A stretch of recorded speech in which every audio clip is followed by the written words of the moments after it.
Welcome everyone, another great video, how to stop sweating the small stuff and actually get your financial plan on track. We're going to go through that today, Kevin. So lots of great information. Let's just get right into it. Yeah, my wife is always telling me I worry too much about the small things and not about anything large that's going on there. So I can really relate to what this is. Yeah, you might be right here, Kevin. Exactly. We deal with the triviality of things. Let's go to Parkinson's law of triviality. This is all based on historian Cyril Parkinson. He put the amount of attention a problem gets is the inverse to its importance. And again, that's what it is, right? How many times do we debate things that are really small, yet when we come to the large topics that are important to us, yeah, that sounds good. Let's just do that. Well, You should be putting more thought into the bigger stuff and less thought into the smaller stuff, but that's not always the way it works. Sometimes we just get caught up on the small, simple problems are the easiest ones to solve. Let's debate the hell out of that. How does this law apply to itself, though?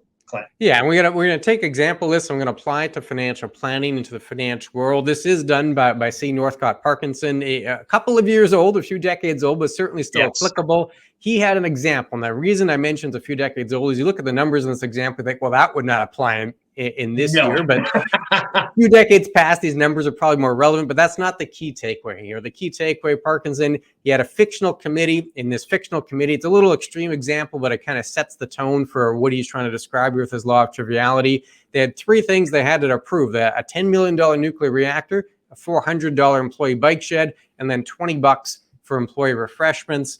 And the idea here is the nuclear reactor, it got approved right away. They didn't put a lot of debate in there. Why was that the case? Well, it's hard to contextualize. It's big, it's expensive. The alternatives are a little daunting, really hard to consider all the different options when it comes to nuclear reactor. And key to this example is no one on the approval committee was really an expert when it came to nuclear power. So it'd be hard for them to actually get into the nitty gritty here. So that got approved without much consideration, Kevin. As you might imagine, when it came to the bike shed, considerable more debate, right? People understood bikes, they'd ridden bikes. Did we need a bike shed? Do we need a bike rack? Should the shed be wood? Should it be aluminum? More debate. And I'm going to go hazard a guess. You could figure this one out, Kevin. What got the most debate was the refreshments. Strong opinions. By the time you got to that $20 refreshment, everyone had a different idea. What's the best coffee, the type of chocolate chips to have in the cookie. Everyone knew the bakery down the street was better than the bakery across the street. That ended up monopolizing the debate. And of course, the takeaway, like you mentioned earlier, well, if you're going to put a lot of debate, shouldn't it be in the big item and a little less in the trivial, smaller items?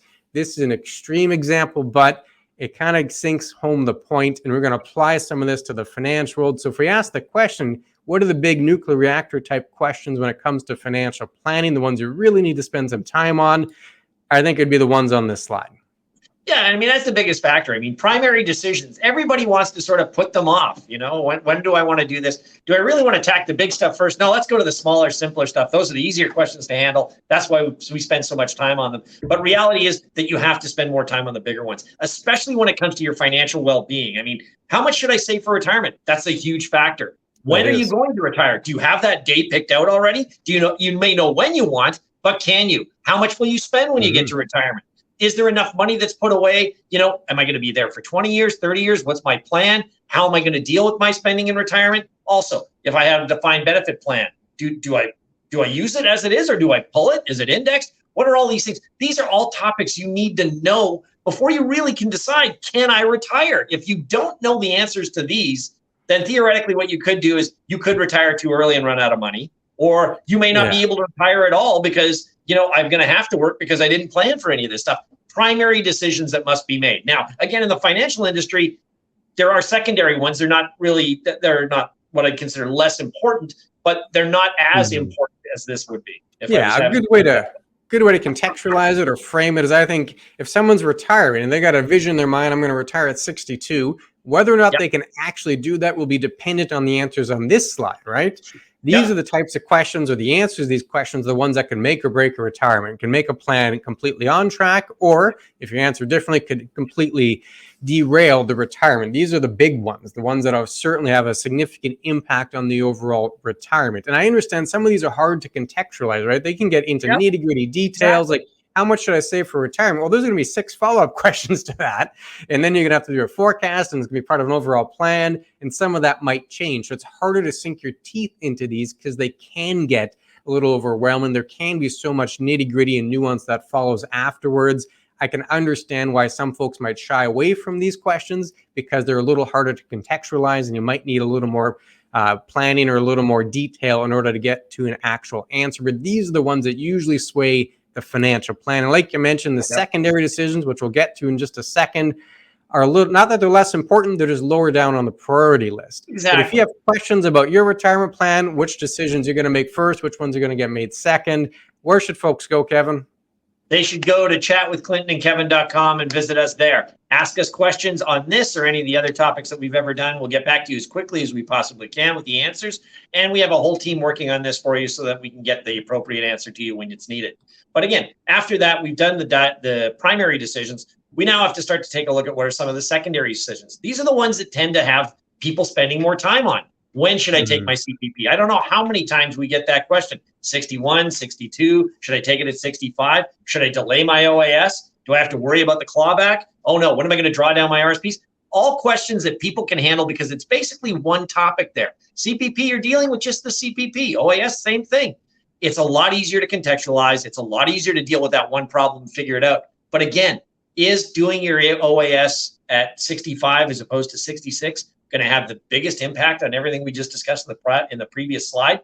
Probably not. It's probably going to be much, much more minor. Still important, but much, much more minor than what you're going to get. And I mean, a prime example is even what we do. We do videos all the time on this. Anytime we put out a CPP or OAS video, we get tons of hits. When we put out videos on the primary drivers, probably not as much. We still get a lot of people to go through traffic, but that's telling me where everybody seems to be conceptualizing exactly what they think are the important ideas, and maybe they should be looking at it slightly in reverse.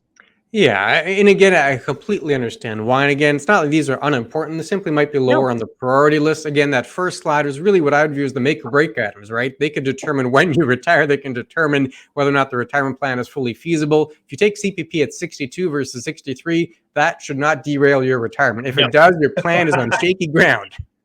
That should be the first hint. These questions in my mind are more about optimization. All right, I've already figured out the plan, rough boundaries here of how that plan's going to go. How do we optimize it now? How do we get pay the least amount of tax? How do we get the most out of the pension plans?